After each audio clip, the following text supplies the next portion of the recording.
All right, let's go ahead and get started.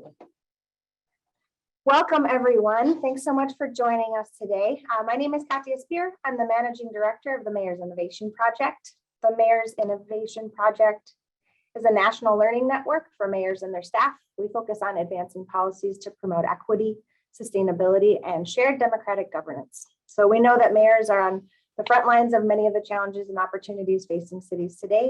And we work really hard to create quality virtual and in-person peer learning opportunities for mayors to interact with their peers, hear from experts, and go beyond headlines to dig into issues of the day.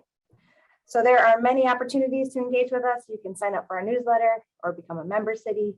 We also host regular opportunities like this to connect with us and with your peers. And we have some cohort opportunities.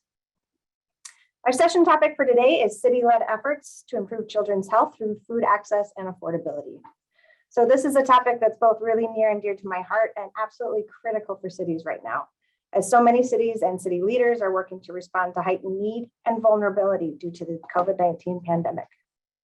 But pandemic aside, we know that pregnant mothers and young children get more than half of their exposure to organic phosphate pesticides from residue on fruits and vegetables. So many of our cities face common challenges, for example, old housing stock, which can make structures and soils unsafe for this vulnerable population. So the Mayor's Innovation Project has been partnering with Healthy Babies, Bright Futures since 2020 to support cities in their efforts to respond to these challenges. Our Healthy Babies initiative, now in its second year, has so far distributed $100,000 to city-led efforts to reduce neurotoxic exposure in mothers and children. Today, I am delighted to be joined by our Healthy Babies, Bright Futures partners and by leaders in 3 of these cities working to improve food access and affordability. So before I turn it over to speakers, just a few logistics. We'll be sharing the recording of this session with you later this week. Please use the chat to post questions that can come up for you during the presentations. We will make sure we reserve some time at the end of the call for Q&A for our speakers, and we'll start by teeing up those questions from the chat. Just a note for mayors in the audience, we'll invite you to come off mute to pose your questions if you would like. And for our speakers, I'll be advancing your slides. So please just let me know when you'd like me to move forward. So without further ado, let's turn to our speakers. Our first speaker is Charlotte Brody. Charlotte's the National Director of Healthy Babies, Bright Futures, and a registered nurse, mother of 2 sons, and Vice President for Health Initiatives, the Blue Green Alliance. Welcome, Charlotte. Thank you, Katya. And thanks to everybody for joining this call. I wanted to start, if you'd put up my first slide, please. And then the second slide with a story. This is the story of my being tested for chemicals in 2003 as part of a small cohort to really create a control group to go along with Bill Moyers, who was doing a PBS special on chemicals and the chemical industry. And I was honored to be part of the other group of people so that we could compare Bill's chemical body burden with a few other various souls. And as you can see from my results that were posted on the Environmental Working Group website, I had a few more PCBs. I grew up in the Midwest where there had been lots of PCB spills and dioxins and a little bit more lead. And I lived in an old house at the time, and some more pesticides than other people. Next slide, please. But I wasn't really very worried about my results. I had, like most other people, a 2003 understanding of chemicals. And what we knew, mostly from worker exposures, but sometimes from community exposures, that really high doses could cause problems. We knew that kids that had very high levels of lead poisoning had seizures and brain and nervous system damage. We knew from workers in the shipyard industry and others that asbestos caused mesothelioma, and that cotton dust caused bisonosis, and that benzene in rubber workers led to leukemia.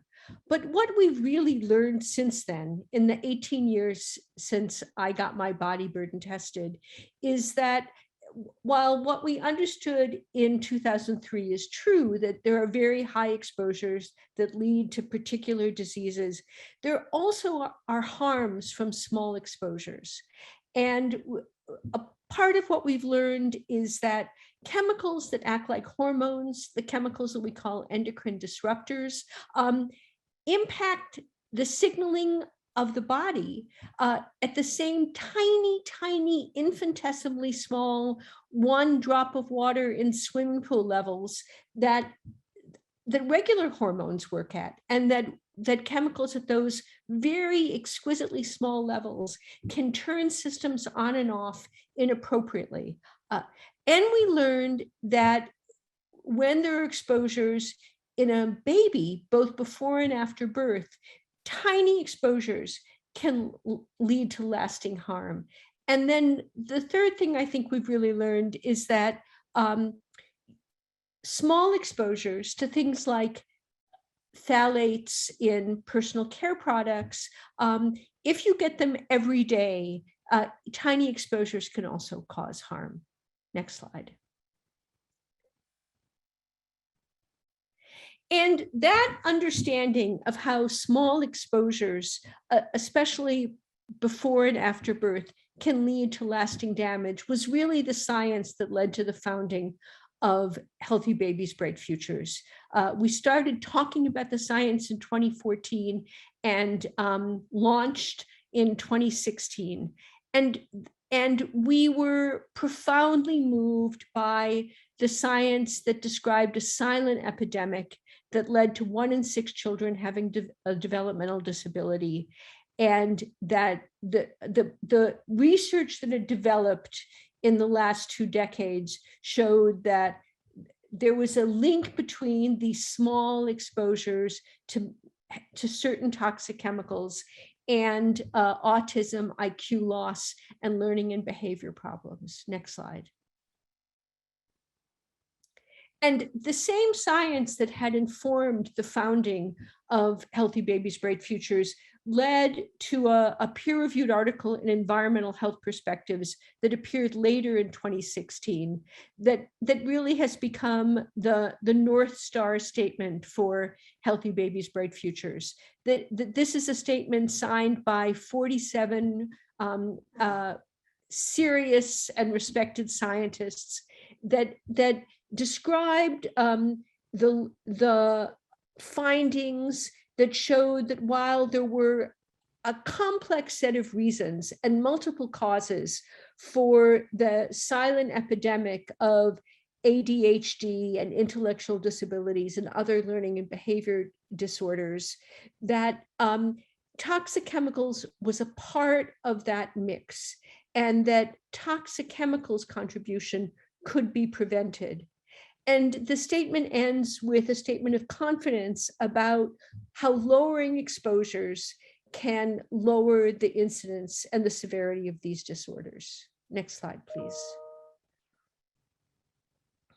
And so Healthy Babies, Bright Futures got to work, and we were looking at all of the science that we knew were leading to these problems: drinking water, food, air, soil, and consumer products.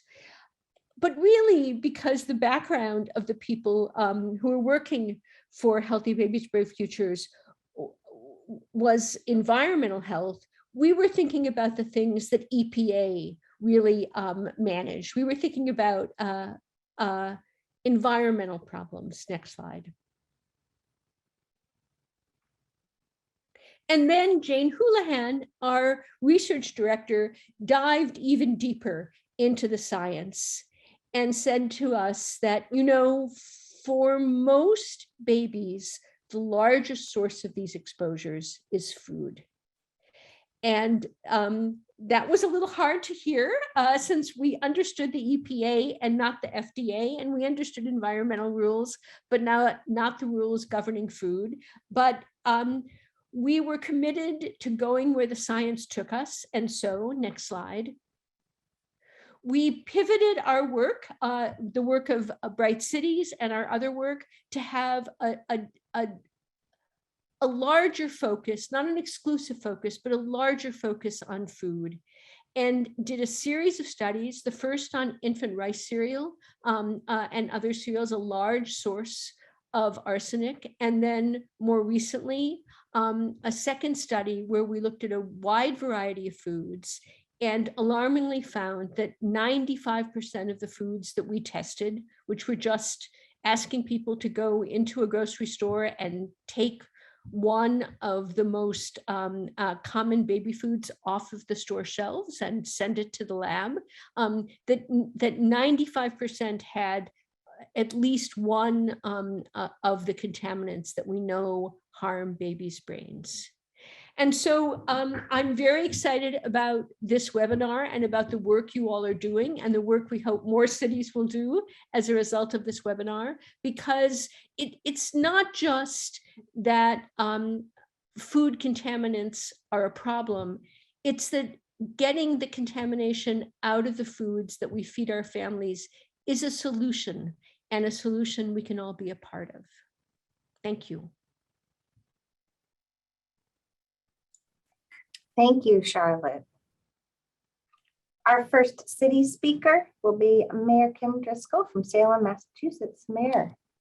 Good afternoon, everyone. I'm lucky enough to be the mayor in Salem, Massachusetts, and happy to talk with you today about the Mac Park Farm, a project that we started as part of an urban agricultural initiative that has just done amazing work. Besides having a really cool logo, we know that urban agriculture has a lot of benefits.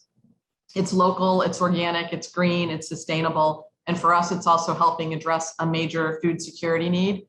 I think the thing that we probably are the most pleasantly, I wouldn't say surprised, but what has overcome some of the other benefits is the amazing community builder it is. People coming together, volunteering, the ability for this to be a family-centered activity for so many residents. If we can go to the next slide. So where we started with respect to the Mac Park Community Farm, the foundation really came from our food assessment. We have a food policy council who had undertaken survey work, engaged our community to try and better understand, where are we experiencing food insecurity in Salem? Where are we? And as it turns out, we certainly were experiencing a great deal of individuals who had difficulty getting fresh produce, recognizing that a number of our kids weren't getting enough to eat. That led to a number of actions, but I really want to call out having this basic assessment with community members, understanding what's happening with respect to food, how many people and families are impacted by, only having access to foods that aren't quite as healthy to meet their daily nutritional needs, and what can we do about it. One of the areas that we looked at to try and better improve outcomes was tied to urban farming or organic produce. We could just go to the next slide. So we identified this idea we're a fairly dense community for folks who aren't familiar with Salem, 8 square miles, just 14 miles north of Boston. A bevy of history here, a very big tourist destination, particularly as we head into the fall months. But we're very fortunate that we have 26 parks and playgrounds, green spaces, that we felt we might be able to better utilize or partition out. We had some raised beds in a few of our parks that worked well, and we were sort of thinking about how can we scale this up a bit.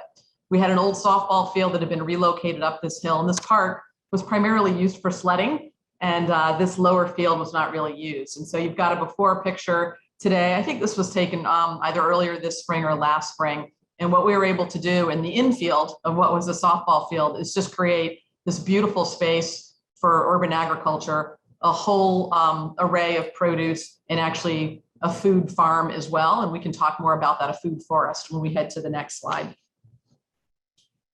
So you can see from our perspective, we really wanted to put this space to good use. It was compact, but we thought it had all of the natural ingredients that could lead to a space that could serve the urban farm, but also include the items listed here, a food forest, a place that you could eat your way through, the perennial pollinators helping to support sustainability within the natural ecosystem here.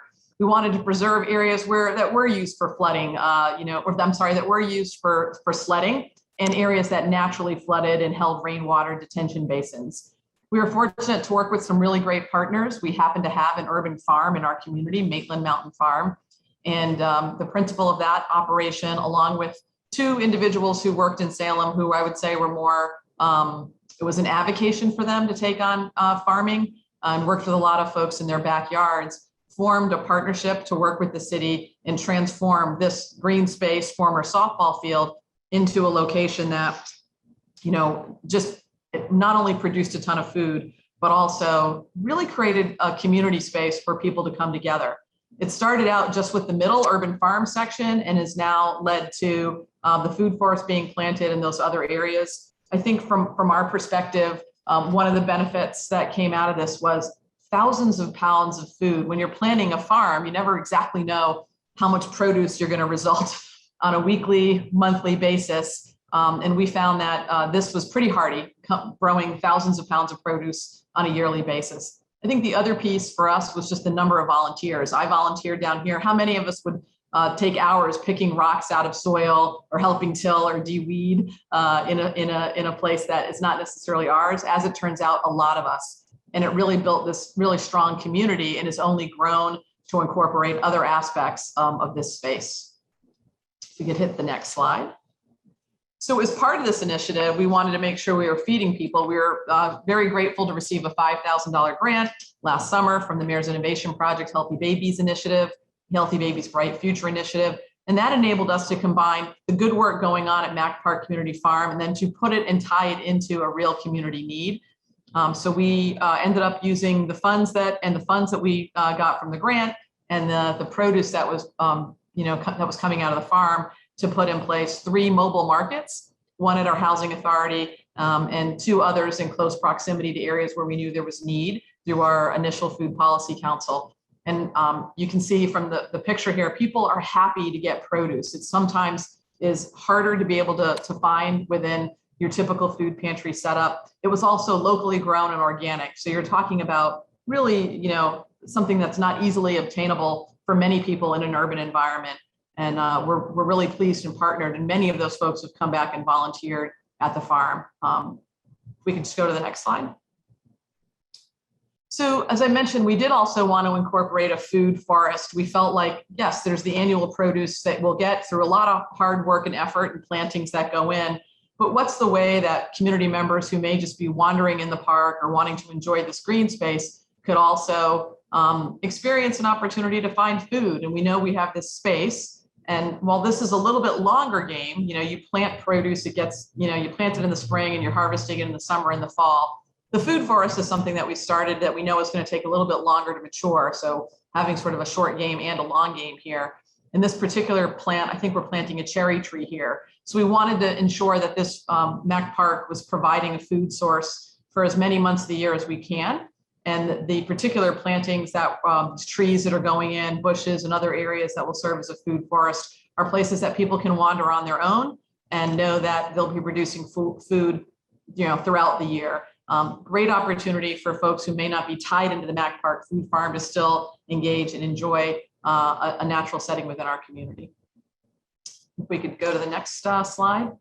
So as I said, the farm has really grown from an area that was just the infield of a softball field to then incorporating the food forest and the pollinator gardens, and to now really wanting to extend even further both the season, the ability to do seedlings, and to make it feel like a real farm. So we have a hoop house that was established that also brought another slew of volunteers who may not have been so ready to engage in the agricultural aspects of a farm, but were, rolling up their sleeves to help with constructing this hoop house. It's now fully constructed. It does enable us a few more months the season as we head into the cold weather. It allows us also to get out there sooner in the spring with seedlings and the like. It will cut down on cost and make this a more sustainable effort for us as we move forward.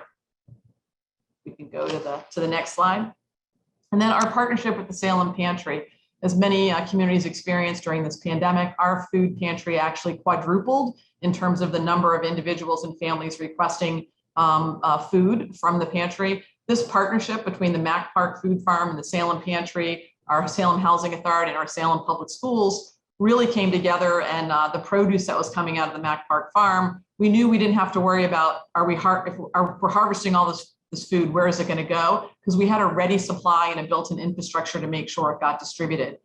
We were able to feed, hundreds of Salem public school children and their families with the produce that we raised here and the distribution channel involving Salem Pantry. We continue to have free markets, farmers markets every Saturday at Mac Park Food Farm, giving away whatever we might be harvesting for the week ahead of time. And we've just got a great group of volunteers, both at the pantry and at Mac Park Food Farm, but particularly being willing to get out there at 6 a.m. earlier in the day, start harvesting produce, get it packed up and ready to be distributed through the Salem Pantry, which is our organization that helps those in need, was really, really critical, and just can't say enough about these things all coming together and really supporting each other.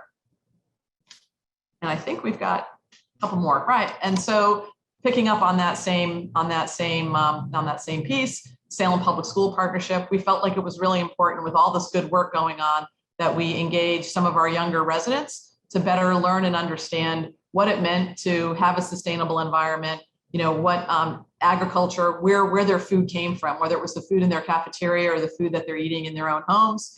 And we've got teams that do come out to Mac Park. Not only do they get to sample some of the produce, but they have a better understanding of where the things that they enjoy are coming from, how much time and effort went into developing it, and how they themselves have become passionate about this. We have a fair amount of students who come from the Dominican Republic, and many of them may have had an agrarian background in their family. And we see that coming together when you have older generations and younger generations coming together at the Mac Park Food Farm, and getting our kids involved as part of the public school partnership is really important. And the last slide is really just about the team. None of these things happen easily. And I will say, as a city, those of you who are city leaders know just the procurement process of trying to figure out who's doing what, how are we paying for this. The first time you're doing it can always be, it'll take a little bit longer than you want. In our case, we really had strong infrastructure with partners who were here. Both Matt and Pat are that local team I mentioned that had this more of an avocation and turned it into a vocation for us. We had Andy Varela, the owner of Maitland Mountain Farms. He brought not only expertise, but heavy equipment. And then we had city staff, Carrie Murphy, who staffs our Food Policy Council, made all the inroads with the different organizations in our community to make sure as we were developing produce, we were finding places for it to be distributed and making sure it was going through a hierarchy of the most need. This isn't designed to sell produce as much as it's designed to feed people who may be hungry or who need locally sustained organic fruits and vegetables. And that was our goal from the outset. But it wouldn't happen unless we sort of knew what lane everybody was in,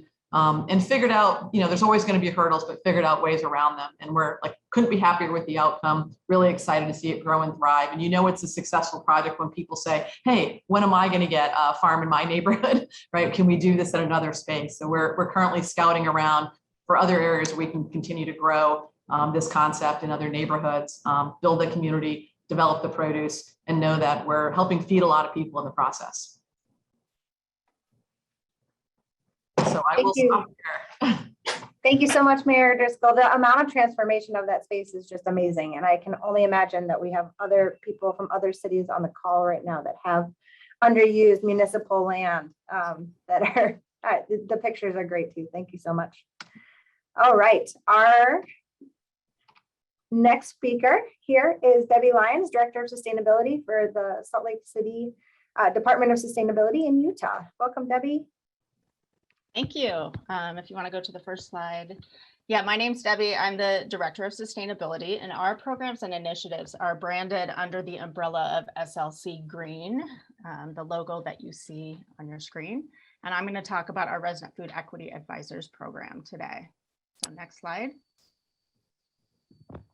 So like many cities, there are a lot of inequities in Salt Lake City's food system, which includes access to fresh and healthy, culturally appropriate, and also individually relevant food for people and the ability to grow food. And we know that this leads to stark disparities in overall health and well-being of our residents. And we also recognize that food inequities are part of a larger pattern of structural racism. So the map on the left shows areas of high food insecurity in the city, and Salt Lake City is right in the middle there, and you see in the dark blue, the areas of high food insecurity. The map on the right is the original redlining map of Salt Lake City, and not surprisingly, the areas of high food insecurity overlap with the areas of our city that were redlined. So the Resident Food Equity Advisors program was created so that we could give residents the opportunity to help shape how we tackle these issues related to food insecurity and public health. And thanks to Healthy Babies and Bright Futures for their grant, we could provide compensation to advisors and take extra effort to make sure the program was meeting the needs of our advisors. Next slide. So this is a quote from one of our resident advisors during one of our conversations. Residents clearly want to have a place at the table, and they also want to they want to help set the menu. They want to set the agenda. Next slide. So I'm going to talk about what exactly is the Resident Food Equity Advisors and what we did. Next slide. So it's a new program in Salt Lake City where we engage resident leaders from traditionally underrepresented or underserved communities. And we recruited a number of residents with lived experience with food hardship. We developed a curriculum and an agenda and planned to convene monthly meetings. And the purpose was to co-learn. So we learned from them about their experiences and relationship around food and their cultural connection to food and their vision for a healthy and sustainable food system in the city. And we also presented to them on a variety of topics, from how the city makes policy and program decisions. We invited guest speakers to talk about programs around the community. And we presented success stories from other communities, like the ones we're hearing from today, around the country.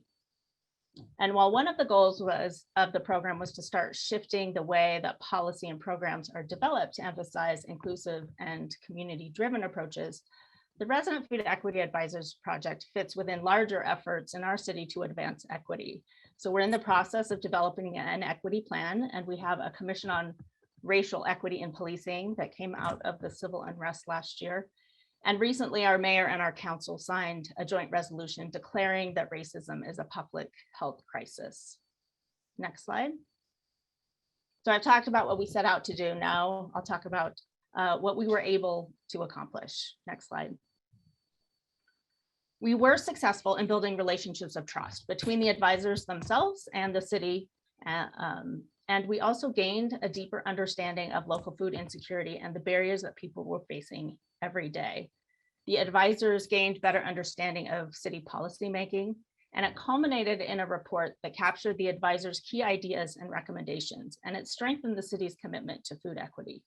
Next slide. So Mayor Mendenhall met with the group in June, and she shared her food story and why food insecurity was important to her. And the residents were also able to share directly with her their thoughts, and they were very appreciative of the time that she spent with them, listening to their ideas, and they asked for her commitment to carry their recommendations forward. She was very supportive, and she promised to move forward with their recommendations. Next slide. So now it's been a couple of months since the meeting with the mayor, and we've done a few things since then. Next slide. This is another quote from one of the advisors who said, "We had the opportunity to initiate the discussion and produce a report that captured many of our thoughts, emotions, and social intersections therein.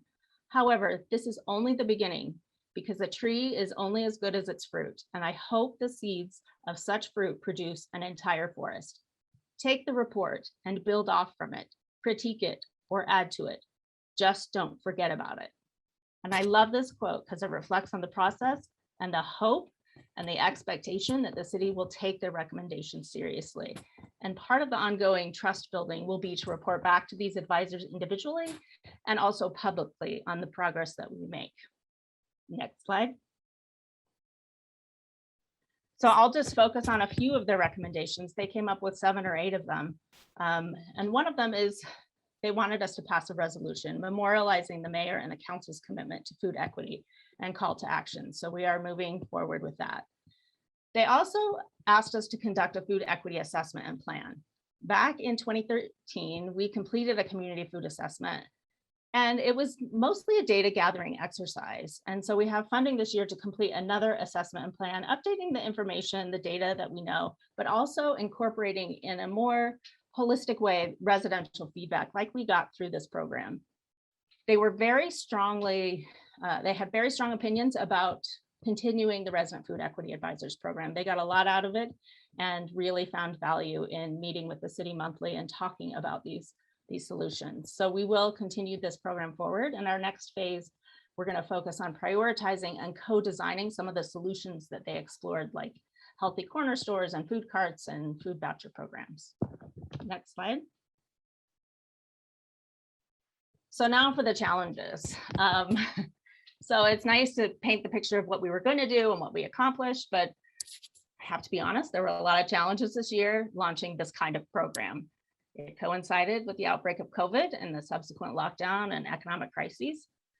So we had planned initially to launch the program a little earlier in 2020, and we had envisioned holding in-person monthly meetings with food to share, kids being tended to, while fostering an environment where advisors could get to know one another. But because of COVID, we had to modify the curriculum and accommodate virtual meetings and make sure everyone is able to participate. And also, Salt Lake City experienced an earthquake in March, just as we were all transitioning to being at home and dealing with the uncertainty of the pandemic ahead of us. And then later in September, we had a hurricane-force windstorm that had resulted in a lot of downed trees and power lines, and many of our neighborhoods had no electricity for up to a week.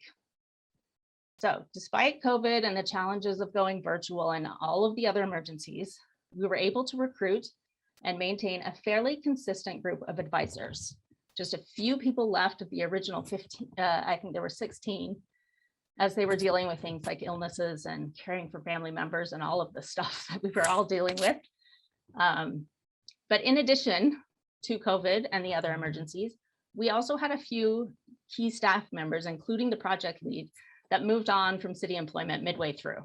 So we had to work very hard maintaining our consistent commitment to the program and the advisors while changing all the players on the city side.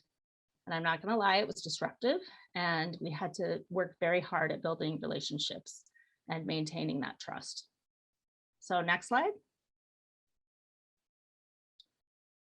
So the first thing I would say is don't reinvent the wheel. Our program was inspired by Baltimore's Resident Food Equity Advisors program, as well as some other similar programs in DC and New Haven. And their staff were very kind and helpful as we developed our plan, and we are happy to do the same for other cities. And we leveraged community-based organizations to help recruit participants who otherwise might not have heard about the program or even trusted us enough to participate.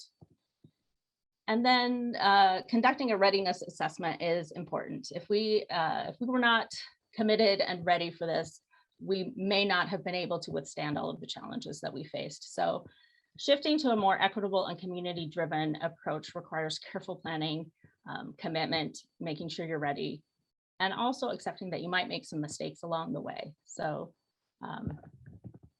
we were able to maintain our commitment throughout because we had the commitment all the way up to the mayor and the city council. Next slide. And that concludes the presentation. So I'm happy to answer questions at the end. Thank you so much, Debbie. The amount of the commitment to outreach and engagement throughout, like during the worst part of the pandemic, is just amazing. So thank you for speaking about all that you've accomplished, but also really talking about those challenges. And so I'm honored to turn it over to our last city speaker of the day, Mayor Marita Garrett of Wilkinsburg, Pennsylvania.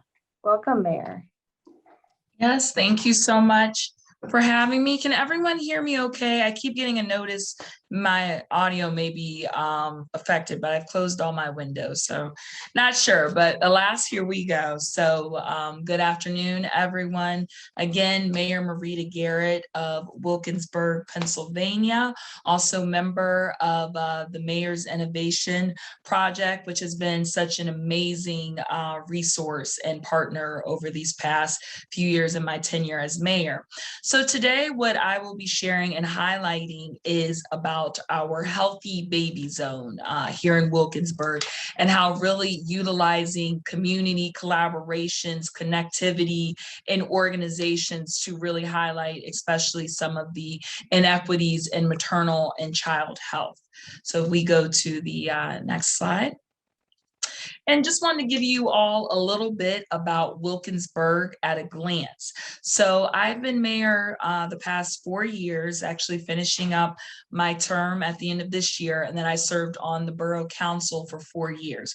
In Wilkinsburg, we have about 16,000 residents. And I'm sure this may be a discussion future for MIP members, but with the census results, we've actually just found out we've lost some of our population, especially Black population.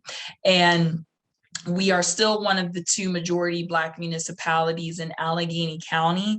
So just to share a little bit about Allegheny County and some of its uniqueness is that we are a county of about 130 municipalities, with Pittsburgh being a municipality, Wilkinsburg being a municipality.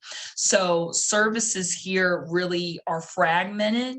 So it's really important when our organizations are able to work together to really strengthen that power.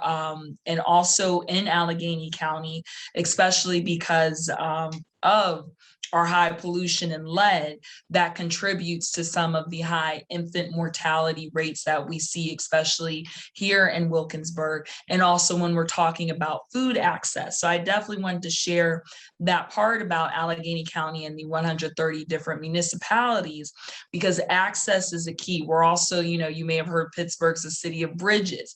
So bridges, our topography can literally separate our region, or has literally separated our region, whereas you go to one part of the county, that outcome could be completely different than the other part of the county. And we border the city of Pittsburgh, yet we also border about 4 other municipalities. So Wilkinsburg, really because of where we're located geographically, that even though we're only 2.2 square miles, but we only have about 16,000 residents, give or take about 1,500 with the new census numbers. Because of where we're located, we reach so much of a high population.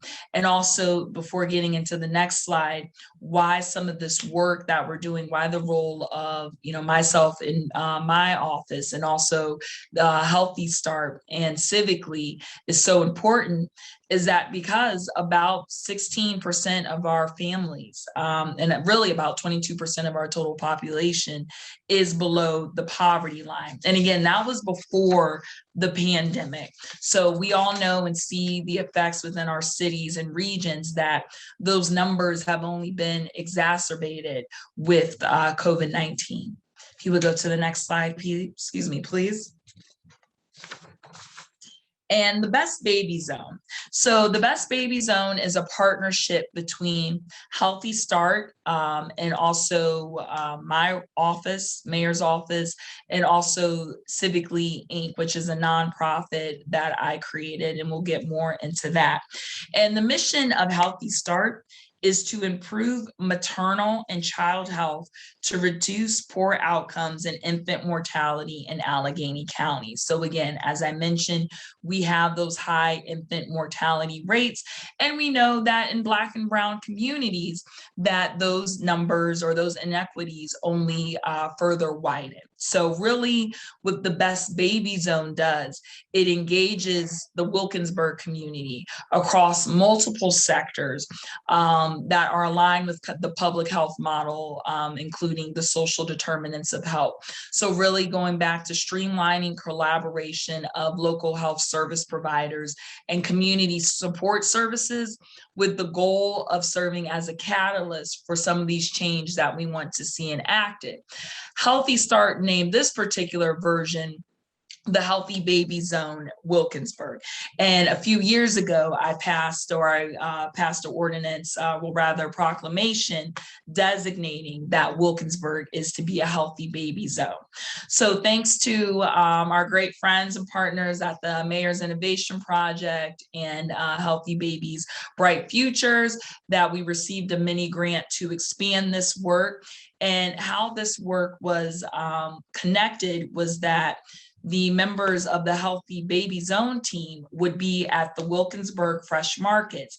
And I'll get a little bit more into that in the next slide, but the Wilkinsburg Fresh Markets initiative of Civically, where we provide free fresh premium produce to community members on a bi-monthly basis, so the second and fourth Fridays. So members of the Baby Zone team would show up, have different tables, providing environmentally friendly cleaning supplies, also passing out lead testing kits, resource information, because here in Pittsburgh region, we're such an aging city that people just kind of, it's assumed, okay, we're going to have lead. That's just, that's just kind of the fabric of where we're at.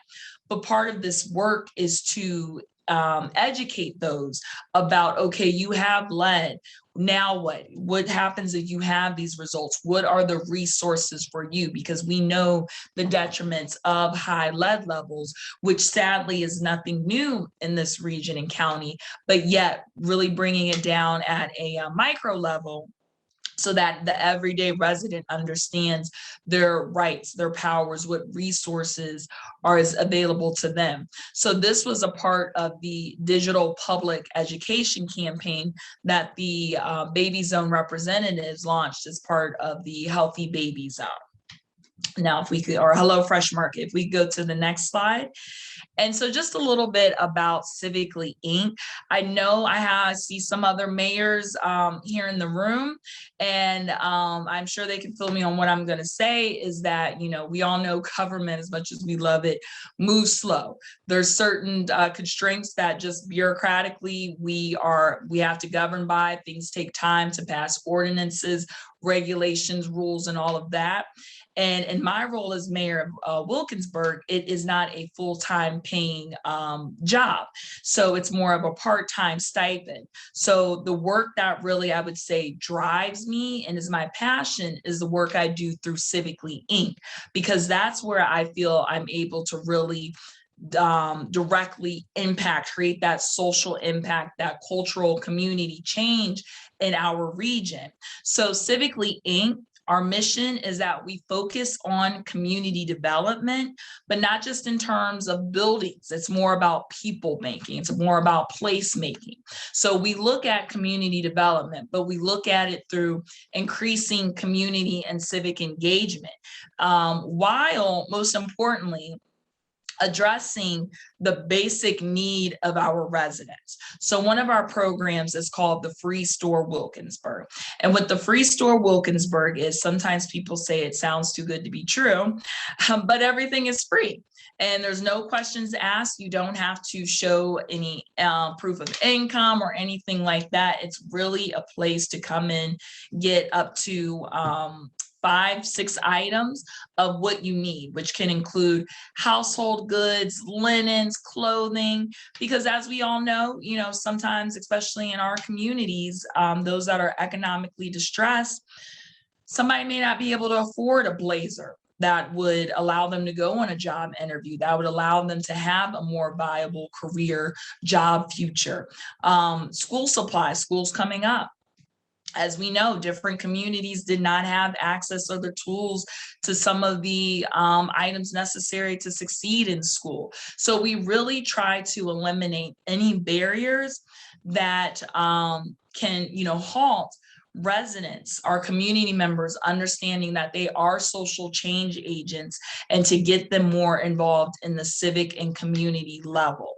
And with that, the Wilkinsburg Fresh Market is that's one of our photos from our distribution. We do that. Okay, so, Free Store provides more of the material items. So the Fresh Market, we're going to make sure that, as a result of a food apartheid system, that, Wilkinsburg doesn't really have a viable grocery store, that we have all of these fast food restaurants.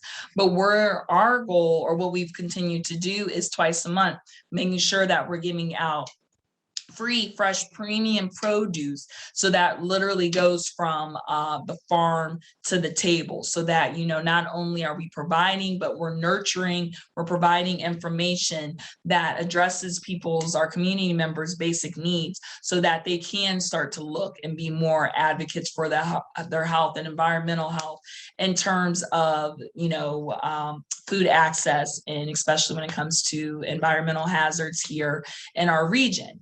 Next slide, please. And so just to share a little bit of the upcoming events that the Baby Zone is doing is this Saturday, actually, they're launching what they call their Wilkinsburg Walking Path. Again, environment, climate is so important.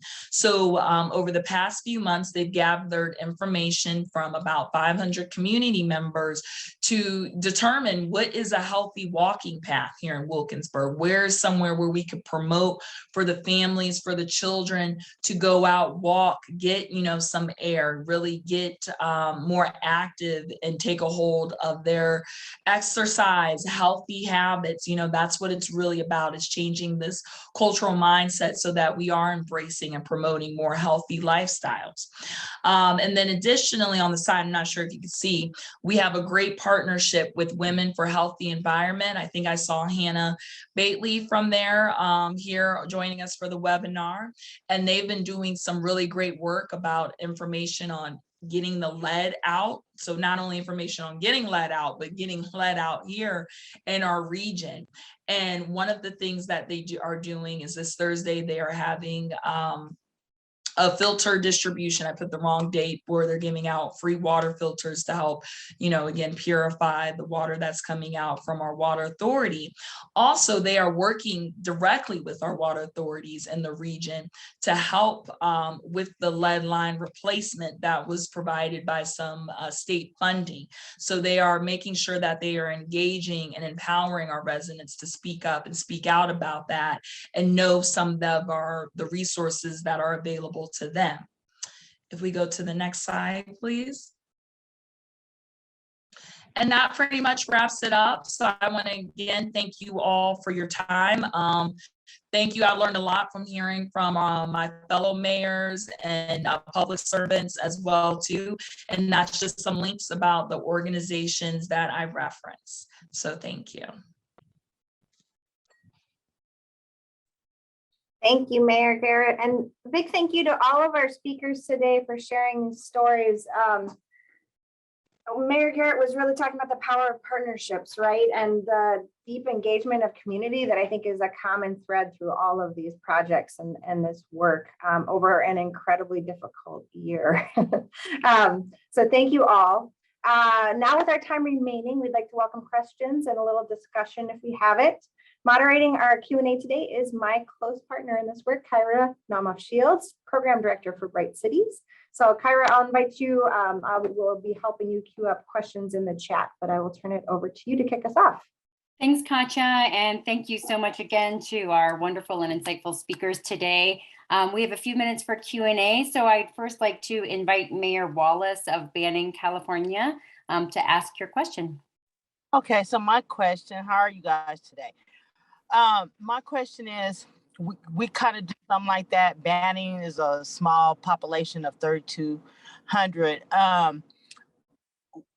Mayor Garrett, how do you, like you're homeless, do you guys have them to come to your, the things that you do, you know, especially, well, what I mean, like with the women that have children, how do you guys help them? Yeah, so great question. So sometimes what it is hard to quantify, or I should say categorize, is the homeless population, because, you know, there's different levels to it. There's some that are street homeless, or maybe in terms don't have constant shelter. But that also leads to why we don't ask any questions. So when you come to the free store, when you come to the fresh market, we really don't ask anything. With the previous partner, when we were working with the Greater Pittsburgh Food Bank, we would just ask about zip code, just more so to track regionally where people are coming from. But that is exactly why, or not, I shouldn't just say exactly why, but one of the reasons why we don't ask for that. But, you know, in anything with community, you start developing conversations with them, you start talking to them, and then you hear, okay, where can I plug in? It sounds like this person needs help with housing, or maybe they, are in a squatter situation and need help with their utilities.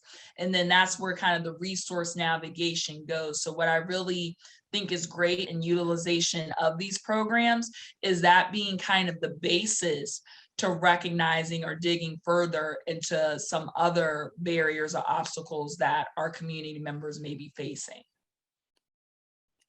Thanks, Mayor Garrett, for that clarification and response. We've gotten these questions in a variety of ways, so I'm just going to pose them generally to all of our speakers. Could each of you share how the project that you've described today fits into your broader city initiatives to help increase food access for residents, and particularly to help keep children healthy in your cities? So why don't we go ahead and start with you, Mayor Driscoll, and then Director Lyons, and then Mayor Garrett. Yeah, thanks so much. I think the Food Policy Council really identified where some of our food insecurity needs arise from. And this project clearly dovetails with access to local produce, fresh fruits and vegetable in an affordable way. I think the other piece is, not thinking of food as something only for folks who might be in need, really trying to identify how we can serve everyone. It's a great equalizer to have a project like this.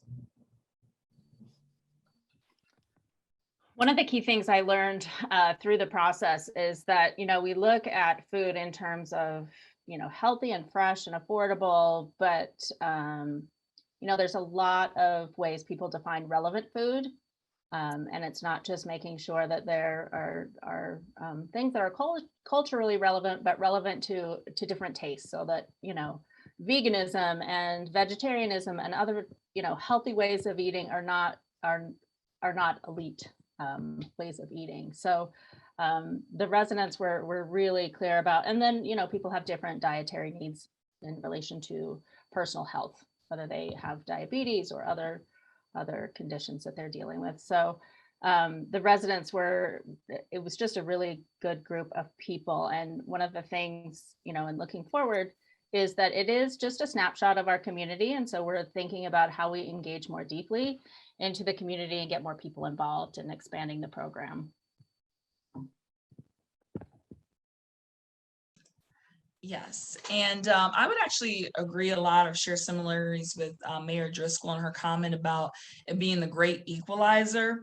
Pre-pandemic, when we were doing the fresh markets and some of the partnerships with the healthy baby zones, a lot of people would say, oh no, I don't need that information, I have a job or what may have you, but after COVID, it's really put a lot of people on equal footing, and we're really trying to get rid of that stigma that just because something's free doesn't necessarily mean like, we are going to think less of you or whatever. It's really about, when we're talking about sustainability, when we're talking about being a thriving community, health also really ties in directly to that. So really making sure we're getting this all to all community members, regardless of their economic status. I think you've all very clearly made the point that food is a great equalizer and it really needs to be inclusive. And so I just want to push one bit further. And are you able to integrate the leadership and results that you've shown with these food projects into specific city food or sustainability, climate or resilience policies, so that the gains and lessons that you've learned, go forward into the future? I'm happy to start. I can say that, some of the work with the Mac Park Food Farm has led to an urban agricultural ordinance. How can people do this in their own backyards? How can they think about having a kitchen that might be able to pickle, what they're making and sell it? So it's really moving in fascinating ways to empower people to grow locally owned food for themselves in ways they might be able to better service our community.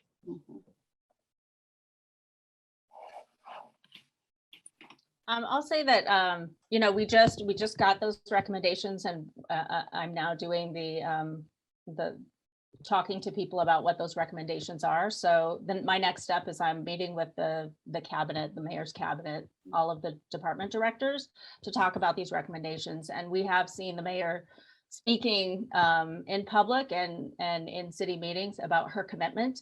She wants to see the list of recommendations. She wants us to check those off. So those are making their way into her agendas. She has, annual agendas, and we are all held accountable to those. So that's how we're seeing it play out. And then some of the recommendations are things that we can kind of tick off the list pretty quickly, and others will take over the next year some more planning. But we do have budget commitment from our council, so we have the funding to follow through on their recommendations. And over in Wilkinsburg, we don't necessarily have a set policy or ordinance about it, yet we see more partnership between those who are interested in doing more of the urban farms or community gardens, working with code enforcement, our code enforcement department and Department of Public Works, so that it's within reasonable of, our code, that there's no violations, making sure it's enclosed or it's not in a space that could, encroach or something like that. So we are seeing even more of that intergovernmental cooperation as related to food access and urban farming. Great. Thank you each for providing some real practical ways that we can each go forward in this work. And I know we just have 2 minutes left, but building on your comment, Mayor Driscoll, about the urban agricultural ordinance, I did get a couple specific questions related to the Mac Park Food Farm that maybe you could address for all. Specifically, those were about working around any FEMA restrictions, because maybe some of the land was in a flood area, if you needed to do an EPA soil test, and then also just a little bit about staffing for that farm. Did the city need to hire additional staff in order to have such a productive final result? Sure. Great questions. That's definitely somebody in government. So it wasn't a FEMA area, so we didn't necessarily have to worry too much about the FEMA overlay. We did test the land, but more from an agricultural perspective, obviously wanting to make sure there weren't contaminants, but also testing the soils is one way to know what you have to provide for nutrients to improve your growing power. We were fortunate to have a staff member, Carrie Murphy, who's our health and wellness coordinator, who helped collaborate and coordinate with partners. So we didn't necessarily, hire additional city personnel, but we did pay those 2 individuals I mentioned who did this more as an avocation and then sort of took this on as a real role, and the individual who runs Maitland Mountain Farm. So there was an investment made by the city with some grant dollars, a combination of, funding from lots of different places to try and help instill a real project that had management. Like, we didn't have the internal expertise to do this, so we brought some on board. Hope that helps. It's a home run. Whatever, if you're thinking about reutilizing a space like this, if it's in a busy downtown or even in a place that may be a little green like this was, it's a real strong project with lots of fans. And if you build it on a baseball field, you can use all kinds of great analogies going forward. Thank you so much. Thank you so much to our speakers today. Thank you so much for registering and joining us and your interest in this important topic. My colleague Emily popped a short evaluation in the chat just now. Please take it. We really do take your feedback and your advice for formulating future sessions. We'll be sharing the recording of today's session along with an extra added bonus. We will be releasing the first in a series of case studies focused on the Salt Lake City project that you heard about today. And so with that, thank you all. Have a great day. We hope to see you soon.